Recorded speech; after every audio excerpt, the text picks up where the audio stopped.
In what I've been doing, go-karts when I was very young, or then racing cars in Europe, then Formula One. The goal, the objective has been always one. You change the places and the people and the categories, but the main motivation has been always to be the first, to win, to be the fastest.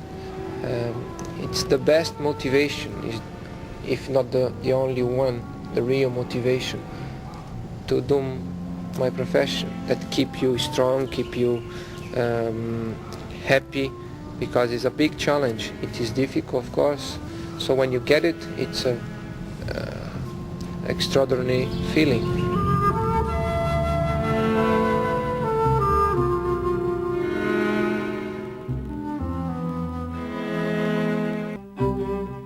Any sportsman or Formula One driver specifically must have deep inside a very strong feeling about competition, because we get used with the system, with the attitude of competing and trying to win. So for instance, then you try to play ping pong, you try to win. Okay, in a different way, you enjoy it more, but it's competition. And the competition word or feeling is right inside of us, I think. And that makes difference. There is so much to learn and to do it, I believe. That for me, the only way to be stronger and to be more self-confident, that I'm doing really the maximum that I can do under those circumstances, is by concentrating and trying to remember every single detail regarding that situation, and to imagine any future problems, and therefore get it as right as possible. And you develop it through the year, through the time you develop it. It's not fun after all. Together with the fun, you have to apply yourself. You have to put up with things that not always are very nice, but it's part of it. And I believe in the ability of focusing strongly in something, then you're able to extract even more out of it. It's been like this all my life, and it's been only a question of improving it and learning more and more, and there is almost no end. As you go through, you just keep finding more and more. It's very interesting, it's fascinating.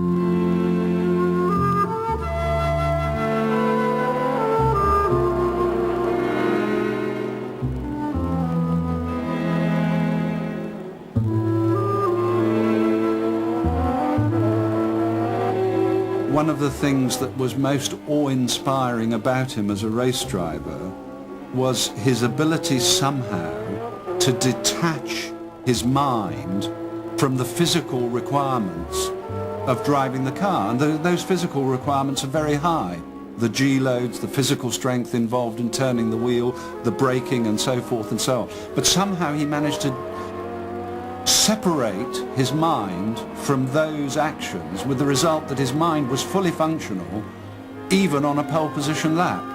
And he could come back and he could recall it in the most minute detail, and the engineers from Renault and subsequently Honda were absolutely aghast, because what he told them was what the printout on the data logger was showing.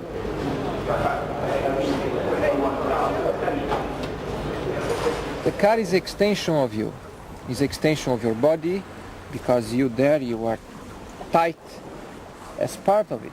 And as more part of it you can be and you can feel, more sensitive you be to the actions and reactions of it, and therefore better you are going to exploit it.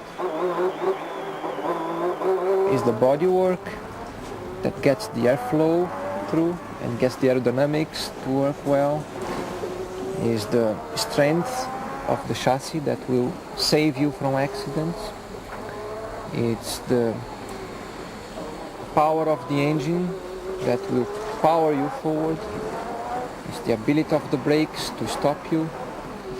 It's the suspension movements that are going to absorb the bumps and the vibrations of engine, road, tires.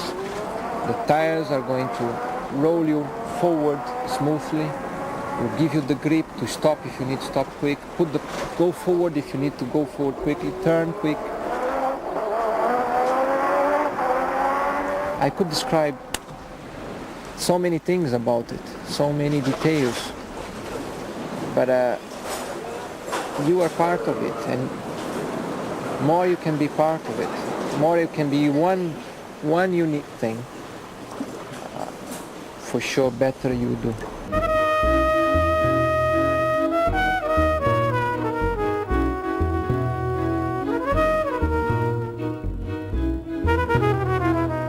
I think you should admire. If somebody is doing something good, whether it's together with you or not, if you are able to admire, you probably will be able to improve and to learn from that and make yourself better. If you're not able to admire somebody doing something good because it's just competing with you, you'll be throwing away a possibility of improving yourself.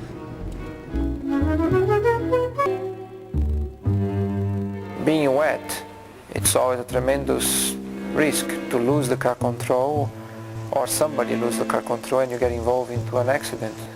But better if you feel in control of what you're doing and in command of the situation, so you dictate the moves and you make things happen instead of waiting for other people making errors or waiting for other people to making moves. I rather decide the strategy myself if I can and establish my own pace in the race.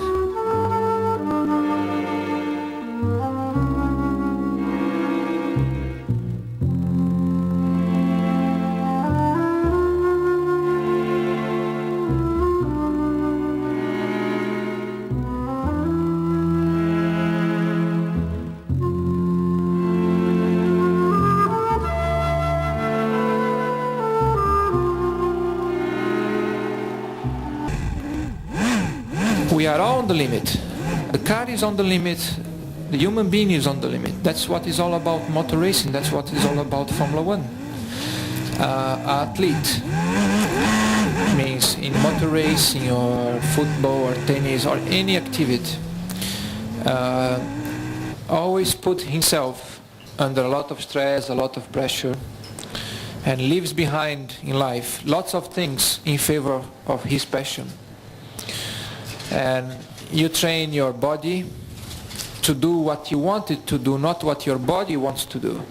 So you put your body on the limit in many occasions, and you train your mind for the same thing, to do what you should do as a professional, as an athlete, as a sportsman, and not what your mind wants to do.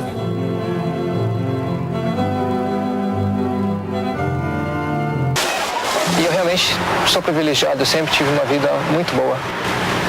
Mas tudo isso que eu consegui foi através de dedicação, perseverança e muito desejo de atingir os meus objetivos, muito desejo de vitória. Vitória na vida, não vitória como piloto. E a vocês todos que assistiram e estão assistindo agora, eu digo que seja quem você for, seja qualquer posição que você tenha na vida, no nível altíssimo ou mais baixo social, tenha sempre como meta muita força, muita determinação e sempre faça tudo com muito amor e com muita fé em Deus, que um dia você chega lá, de alguma maneira você chega lá.